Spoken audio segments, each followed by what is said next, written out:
Hello बच्चों, मैं शशि चंद्रा आप सभी का स्वागत करती हूँ आपके अपने YouTube channel study with Chandra Shashi पर। तो प्यारे बच्चों, कैसे हैं आप सभी। आशा करती हूँ आप सभी अच्छे और स्वस्थ होंगे। तो जैसे कि आज आप यहाँ पर देख रहे हैं, ये है आपकी 5वीं कक्षा की हिंदी की किताब का पाठ 2 फसलों का त्यौहार। उसके शब्दार्थ जो है आज हम यहाँ पर करेंगे। तो चलिए पढ़ते हैं। बबो यानी कि कभी, मझिया का मतलब होता है छोटी खाट। जिस तरीके से खाट होती है और उसी से थोड़ी सी छोटी होती है खाट, जिसे खटोला भी बोलते हैं। इजहार यानी अपने बात को कहना या प्रकट करना। कनकना रोंगटे खड़े करना। क्या है? रोंगटे खड़े करना। और ये है तिलकुट, एक विशेष प्रकार का पकवान, यानी कि गुड़ और तिल वगैरह मिला मिलू के एक जो है कुछ पकवान बनाया जाता है, मिठाई बनाई जाती है, उसको यहाँ पर बताया गया है। अब देखते हैं आगे। सरई यानी मूंज। सैलाब भीड़।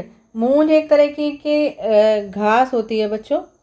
सैलाब, भीड़, बोरसी, अंगीठी, आइल, आया। केरा का मतलब है केला। गुजर जाना या बीत जाना। गुजर जाना का मतलब बीत जाना। चांपाकल हैंडपंप। और चकाचक चमचमाता हुआ। तो ये थे आपके शब्दार्थ। मौसम का अंदाज। प्रश्न 1, खिचड़ी में ऐसन जाड़ा हम पहले कब्बहू न देखनी। यहाँ खिचड़ी से क्या मतलब निकाल रही हो? तो इसका उत्तर है बच्चों, यहाँ खिचड़ी से मतलब मकर संक्रांति नामक त्यौहार से है। क्योंकि मकर संक्रांति के त्यौहार पर क्या होता है, नई फसल की जो पहली फसल होती है, जो नई फसल हमारे यहाँ उगाई जाती है खेतों में, उसके जो पहली फसल काट कर घर लाई जाती है, उससे खिचड़ी बनाई जाती है। और उस खिचड़ी को ही यहाँ पर मकर संक्रांति के त्यौहार के से जोड़कर यहाँ पर कहा गया है। मकर संक्रांति के त्यौहार को खिचड़ी नाम दिया गया है। प्रश्न 2, क्या कभी ऐसा हो सकता है कि सूरज बिल्कुल ही ना निकले? अगर ऐसा हो तो चारों तरफ अंधेरा छा जाएगा, ठंड बढ़ जाएगी, क्योंकि सूरज निकलेगा नहीं तो गर्मी नहीं होगी, और गर्मी नहीं होगी तो क्या होगा? ठंड ही ठंड होगी। ठीक। फिर है, लोगों के लिए काम करना मुश्किल हो जाएगा, क्योंकि जब गर्मी नहीं होगी, दिन नहीं निकलेगा तो क्या होगा? काम करना मुश्किल हो जाएगा। जीवन की रफ्तार थम सी जाएगी। अपने साथियों के साथ बातचीत करके लिखो। इसके बाद आप अपने साथियों से बातचीत करो और सोचो कि और क्या हो सकता है। और क्या हो सकता है अगर सूरज नहीं निकलेगा तो? सूरज नहीं निकलेगा तो अंधेरा रहेगा, जैसा कि अभी हमने पढ़ा। और पेड़ पौधों को जो है कहाँ से खाना मिलता है? सूरज से ही बनाते हैं ना, सूरज की रोशनी से खाना बनाते हैं। तो उनको खाना नहीं मिलेगा तो पेड़ पौधे नहीं उगेंगे, और चारों तरफ बर्फ़ ही बर्फ़ जम जाएगी अगर सूरज नहीं उगेगा तो, ठंड के कारण। और फिर क्या होगा? पेड़ पौधे मर जाएंगे, हमें खाना नहीं मिलेगा, जीव जंतु भी मर जाएंगे, और एक दिन पृथ्वी जो है, पृथ्वी पर सब कुछ धीरे धीरे ख़त्म होता चला जाएगा। ठीक। इसके अलावा आप और भी कुछ अपने साथियों के साथ बैठकर जो है सोचकर लिख सकते हैं। प्रश्न 3, बाहर देखने से समय का अंदा लिखा है, यहाँ पर अंदाज़ा होगा। अंदाज़ा क्यों नहीं हो रहा था? जिनके पास घड़ी नहीं होती वे समय का अनुमान किस तरह से लगाते हैं? तो उत्तर है इसका, बाहर देखने से समय का अंदाज़ा इसलिए नहीं हो रहा था क्योंकि सूरज नहीं निकला था। जिनके पास घड़ी नहीं होती वे समय का अंदाज़ा सूरज की गति और उनकी चमक से लगाते हैं। तुम्हारी जुबान। अब है तुम्हारी जुबान का मतलब, यहाँ पर अगला क्वेश्चन है तुम्हारी जुबान का। तो सूरज का अंदाज़ा कैसे लगाया जाता है? जैसे सुबह जब सूरज उगता है तो कौन सी दिशा में उगता है, शाम को अगर छिपता है तो कौन सी दिशा में छुपता है, और दोपहर को जब तेज़ धूप होती है तो सूरज कहाँ होता है? सिर के ऊपर होता है। तो इस तरीके से समय का अंदाज़ा लगाया जाता है। ठीक है। अब का, आज ई लोग के उठे के नहीं का, जा भाग के देख केरा के पत्ता आइल की ना। तो इन वाक्यों को अपने घर की भाषा में आपको लिखना है। तो उत्तर है, आज ये लोग उठेंगे नहीं क्या? और खा का उत्तर है, दौड़ कर जाओ और देखो कि केला का पत्ता आया कि नहीं। भारत तेरे रंग अनेक। रंग अनेक मतलब जो हमारे देश में अलग अलग राज्यों में अलग अलग स्थानों पर अलग अलग तरह के लोग जो हैं कपड़े पहनते हैं, खान पान है उनका, त्यौहार मनाने का अंदाज अलग है। इस तरीके से इसको भारत तेरे अनेक रंग से संबोधित किया गया। विविधता हमारे देश की पहचान है। फसलों का त्यौहार हमारे देश के विविध रंगों का एक उदाहरण है। नीचे विविधता के रूप और उदाहरण दिए गए हैं। हमने देखा था पाठ में कि जब हमने अभी पढ़ा था कि खिचड़ी का त्यौहार है, अलग अलग तरीके से मनाया जाता है हर जगह, और लेकिन होता वो खिचड़ी का ही त्यौहार है, लेकिन उसको मनाने का तरीका जो है वो अलग अलग है। ठीक है, 5-5 बच्चों का एक समूह जो है, एक एक समूह आपको बनाना है और उस पर जानकारी आपको इकट्ठी करनी है। तो जानकारी किस तरीके से आप इकट्ठी करेंगे? चित्रों के द्वारा, फोटोग्राफ के द्वारा, कहानी, कविता और सूचना परक सामग्री के रूप में जो है आप जानकारी इकट्ठी कर सकते हैं। हर समूह इस जानकारी को कक्षा में प्रस्तुत करेगा। ठीक, तो किस किस आधार पर? भाषा, कपड़े, नया वर्ष, भोजन, लोक कला और लोकगीत जो वहाँ कर होता है, मतलब जिस स्थान पर रहते हैं वहाँ के लोगों की अपनी संस्कृति। अब उत्तर देखिए। भारत, एक सेकंड यहाँ से देखेंगे मेरे को। भाषा, भारत में अनेक भाषाएं बोली जाती हैं। मतलब हमारे भारत देश में अनेक भाषाएं जो है वो बोली जाती हैं। उदाहरण के लिए हिंदी, मराठी, पंजाबी, कन्नड़, तेलुगु आदि। हिंदी यहाँ की मुख्य भाषा है क्योंकि ये अधिकतम लोगों द्वारा जो है वो बोली जाती है। यह हमारी राष्ट्रभाषा भी है। यह हमारी राष्ट्रभाषा भी है। इसको थोड़ा छोटा कर लेते हैं।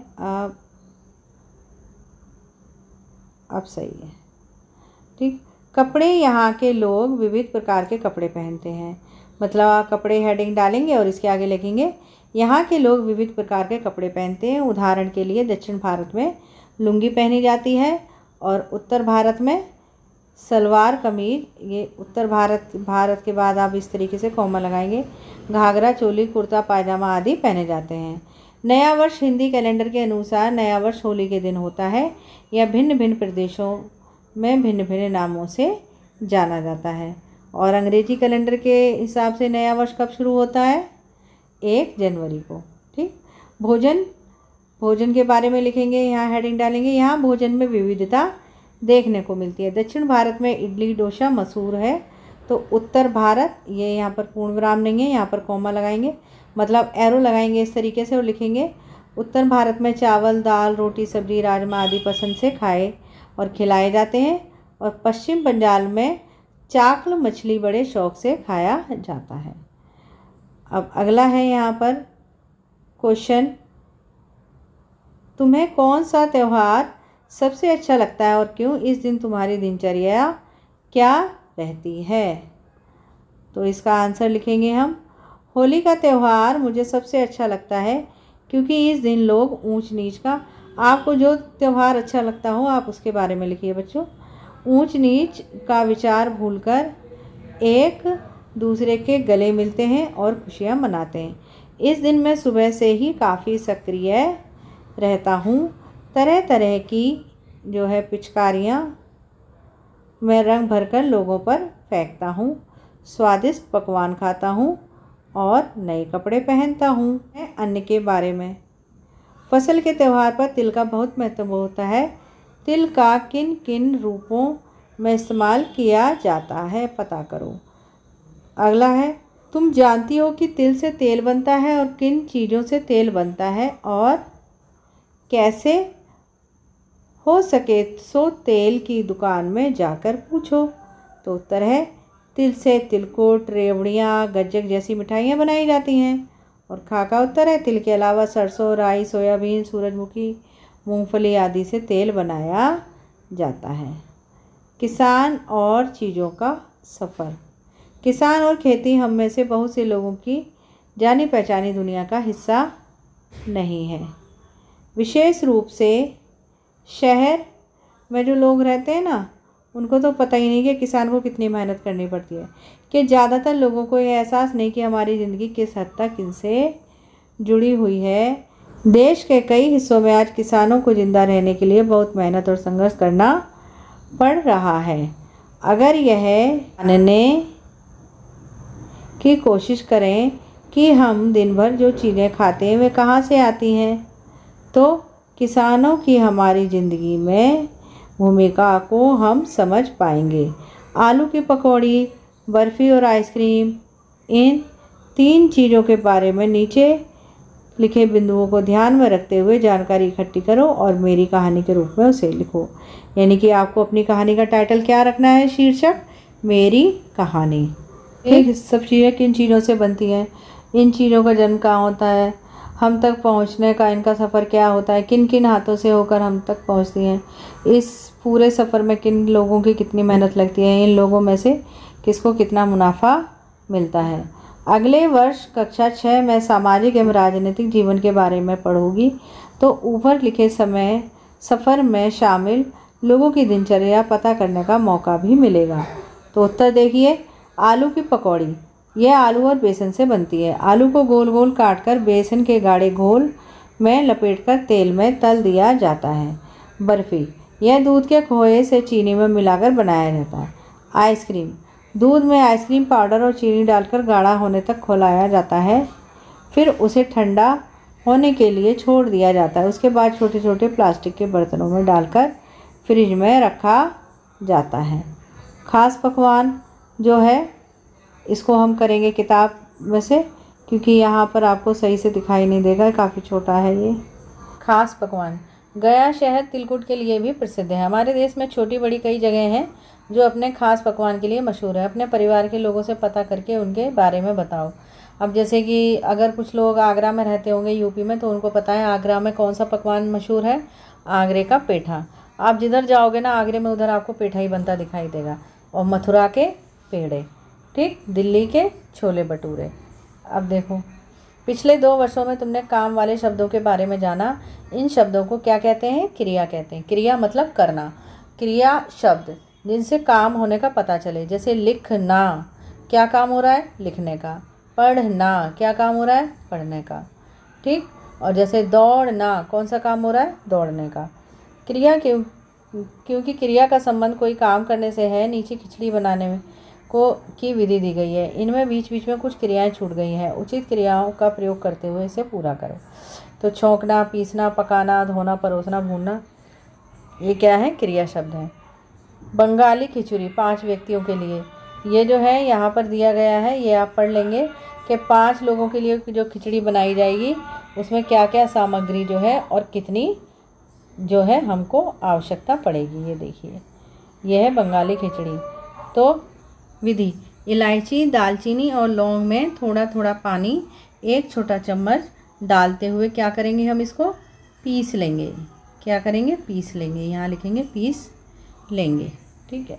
और अभी रुको, अब लिखेंगे यहाँ पर पीस लेंगे। ये आप देखते हैं, पीस लेंगे, ठीक है।